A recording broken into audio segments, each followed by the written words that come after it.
Can you tell that my schedule's all over the place, to the point that I've recorded this 4 times in 3 weeks? I wish there was more time in the day. Hugely advertised and widely praised, it was difficult to resist Dark Knight's Metal. I had planned not to pick this up until the collected volumes were out. Even little tastes in adverts and social media just kept tempting me. If the storyline hadn't come out during an intensely busy period of work, I'd have likely brought every single issue of this and had to suffer the gaps in between parts. However, with the deluxe volume of the main story in hand and a little free time, if you can call it that, I finally read it. Dark Knight's Metal is a story that could only have come from the teamwork of Scott Snyder and Greg Capullo. Though, while it's written by Snyder, there are moments that feel more driven by Capullo, particularly more musically driven moments.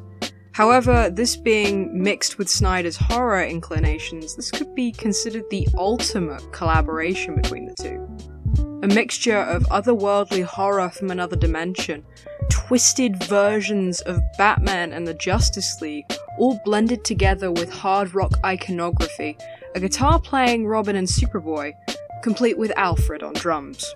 Having now read the main series for Dark Knight's Metal, I am glad that I'm already a DC fan. There were a lot of threads running through the story that were allusions or references to older stories. The more obvious ones are those of Snyder's previous work, The Court of Owls and Endgame in particular, but it also extends to things such as Grant Morrison's Batman run, Final Crisis, Neil Gaiman's Sandman, and nods to Elseworld stories, particular favourites of mine. The map from Multiversity is also included, though I'm unsure how much the book is referenced here, as I've not read it yet. I'm wondering whether or not it's worth reading. Let me know if you have read it. Aside from here, I rarely actually hear anything from it. In parts, Dark Knight Metal feels like a culmination of threads Snyder set up, pulled together with the small details.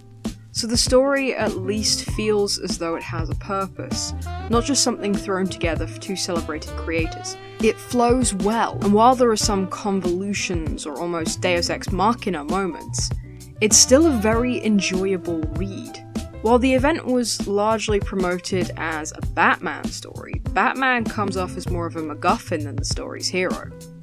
It's him that connects all the Nightmare Batmen, obviously. He needs to take in the last of the metal to open the portal. He has the connection to the Dark God Barbatos, but once their goal is complete and the darkness has been allowed to infect this world, the story largely shifts to Superman, Wonder Woman, and Kendra. Batman doesn't seem to play a major role again until the final issue. I suspect this is actually expanded upon in the tie-in material. There is a lovely moment that I do want to point out with Bruce and Clark discussing the real purpose of the bat signal. And it's not just to make people aware that Batman is on patrol or that he is needed, but it's really there to shine a light in the darkness.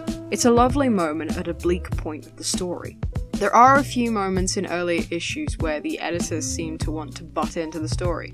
While it does start off as helpful and amusing, first exploring some much older references, it later feels intrusive. Thankfully, this stops about halfway through. This could have been used to a greater effect if it had been stretched out more sparingly, though the note of calling a shaggy, unshaven, and beaten Nightwing Jon Snow is rather amusing.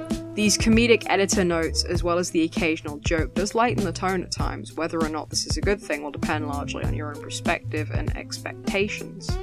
Interesting and fun, though wrapped in a very bleak wrapper, it's worth the read, though diving into some of DC's past and definitely the time material will greatly improve your experience.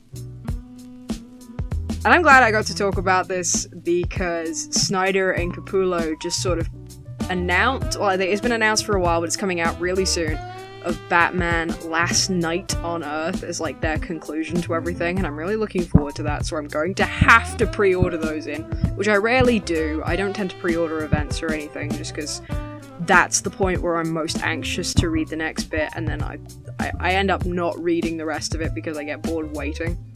So it's like, it's the same reason here. I buy the collected trade just because it's my way of knowing that I'm going to get the story without having that anxiety, which is already a problem. But so I hope you guys do pick this up if you haven't already. I know I'm just rambling now. And expect something fun on the horizon.